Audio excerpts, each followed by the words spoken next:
Harka fuunee daawwattoota keenyaa nageenya keenya lafa jirtanitti sinaa dhaqqabu jennaa oduu isinitti himna.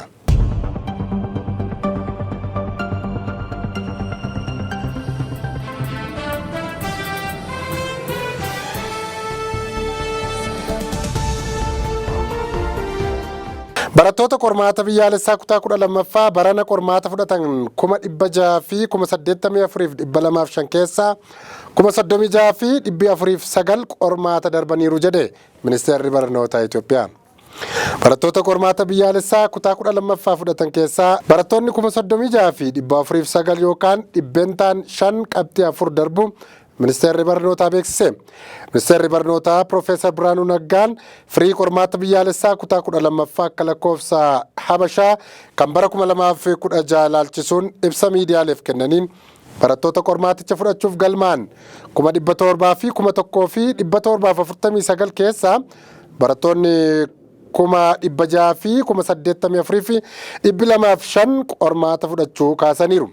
Waggaa kana manneen barnootaa 1,000 fi 363 barattoota tokkollee hin dabarsines jedheera ministeerichi.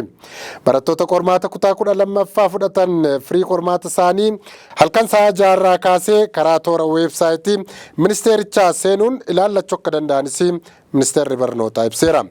Bara darbee qormaata biyyaalessaa kutaa 12ffaa fudhatan keessaa kan darban dhibbeentaa 3 qofaa ta'uun kan yaadatamu ture. Profeesar Natsaannat Warqinaa hooggantuu biiroo fayyaa Oromiyaa ta'uun filataman. Biiroon fayyaa Oromiyaatti hooggantuun haaraa muudaman Profeesar Natsaannat Warqinaa giddii guyyaa har'aa hoogganaa biiroo fayyaa duraanii Dr. Mangistuu Baqqalaa waliin wal harkaa fuudhinsa aangoo taasisaniiru. Profeesar Natsaannat Warqinaa barnoota PhD isaanii Yuunivarsiitii Jarman Ludwig Maximilian jedhamutti qorannoo fayyaa idil addunyaa irratti kan hojjetan yoo ta'u waggoota 13 oliif Yuunivarsiitii Jimmaatti barsiisuu fi hospitaala keessa hojjechaa turaniiru. Fayyaa daa'immanii irratti xiyyeeffatanii qorannoo garaagaraa gaggeessuun barreeffamoota qorannoo 20 ol kan maxxansan Profeesar Natsaannat hojiiwwan gama fayyaa daa'immanii irratti gumaachaniin gamtaa Awurooppaa irraa beekamtiin kennameefiira. Himannaan Masriin gola mana maree nageenya dhaabbata mootummoota gamtoomaniitti iyyattu waan bishaan hin kaasnedha jette Itoophiyaan. Itoophiyaan himannaa irra deddeebiin bu'uura hin qabne Masriin mana maree nageenyaa dhaabbata biyyoota gamtoomaniitti barreessite akka mormituu Itoophiyaan beeksiste.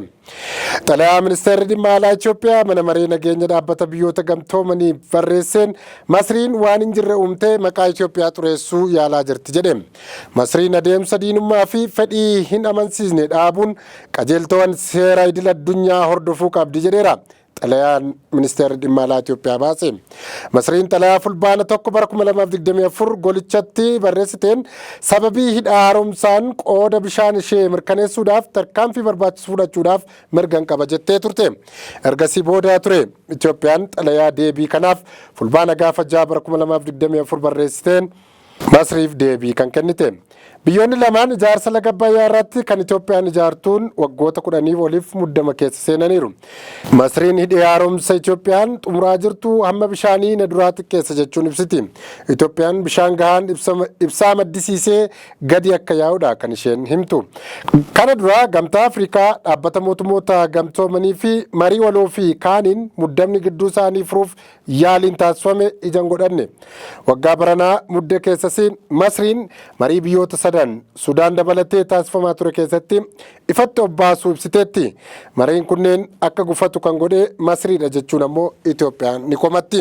Faallaan garuu Masriin qorannoo malee fi biyyoota yaa'aa gadiif osoo hin dhimmiin piroojeektoota laga Abbayyaa irratti hojjette jettee Itoophiyaan komatti.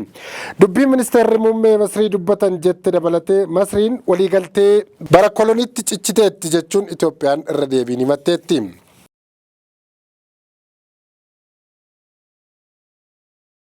Naannoo Gambeellaatti tibbana roobni yandoon roobuudhaan lolaa mudateen jiraattonni 20,000 ol qeerraa buqqaaniiru. Naannoo Gambeellaa godina Nuweer aanaa Jikaa'otti rooba cimaa tibbana rooba hordofee lagni baaroo guutuun jiraattonni 20,000 ol ta'an qe'ee isaanii irraa buqqa'uu fi qabeenyi manca'uu bulchiinsi aanichaa beeksise. Bulchaan aanaa Jikaa'oo obbo Andrew Tuut DW'tti akka himanitti taanaan sababa rooba cimaa roobuun lagni baaroo humnaa ol guutee gara qe'ee namootaatti dhangala'uu hordofee jiraattonni hedduun qe'ee qabeenya isaanii irraa buqqa'aniiru. Namoonni buqqa'an kunneen magaalaa Kwaachiying manneen barnootaa, dhaabbilee amantaa fi waajjiraalee adda addaa keessatti qubachuu isaanii himaniiru.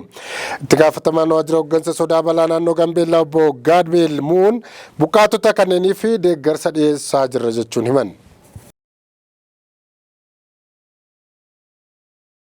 Gaaffiin nagaa eegdonni Sudaan haa seenu jedhu biyyattii biratti fudhataman arganne. Sudaan maqaa nagaa eegdu jedhuun qaama gara biyya kiyyatti argamu kamuu hin simadhu jechaa jirti. Komishiniin mirga namaa kan dhaabbata mootummoota gamtoomanii qaamni nageenya uummata fayyaaleeyyii tiksu Sudaanitti argamuu qaba jechuun gaafateera. Komishinichi ogeessota mirga namaa irraa kan hundeeffame balaa lolli Sudaan keessaa geessise akka qoratuuf koree tokko hundeessee ture. Koreen suni dhiitinsa mirga namaa uummata irra gahu erga qoratee booda gabaasa komishinichaaf dhiyeesseen sarbamni mirga namaa guddaan Sudaan keessatti raawwatamu beeksise. Koreen ogeessotaa suni akka falaatti kan kaa'e qaamni walabaa tokko gaaddisa mootummoota gamtoomanii jalaan Sudaan seenee miidhaa namoota nagaa irra gahu akka tiksu kan jedhu ture. Kana malees qoqqobbiin meeshaa waraanaa biyyattii irra kaa'amuu qaba jechuun akeekeeras. Mootummaan Sudaan kan Jeneraal Abdul Fattah al-Burhaaniin durfamu garuu kuni waan fudhatama qabu miti jechuun dursee yaadicha morme. Mootummaan Sudaan biratti komishiniin mirga namaa kan mootummoota gamtoomanii jaarmiyaa siyaasaa fi meeshaadha. Naayijeeriyaatti konkolaataan gaaza boba'aa fe'ee osoo deemuu dhohuun lubbuun namoota 50 ol darbe. Naayijeeriyaa kutaa bulchiinsa Kaabaat jedhamutti konkolaataan boba'aa fe'ee konkolaataa horii fe'e tokko waliin walitti bu'uun lubbuun namoota 50 olii galaafateera. Balaa sanaan qabeenyi hedduunis barbadaa'eera. Konkolaattonni naannichatti argaman hedduun ibiddaan barbadaa'us Daayiriktarri Ejensii Bulchiinsa Balaa Biyyattii Abdullaahi Baabaan Arab himaniiru kan jedhe Afrikaa Niwusidha. Naayijeeriyaatti bara 2020 keessa konkolaataa boba'aa fe'e walitti bu'uun lubbuun namoota 535 darbuu fi namoota 1,142 irra immoo miidhaan qaamaa qaqqabuun kan yaadatamu ture. Egaan kabajamtoota daawwattoota keenya oduu har'aaf jenne kanumaan goolabnaa turtii gaarii isiniin jenna.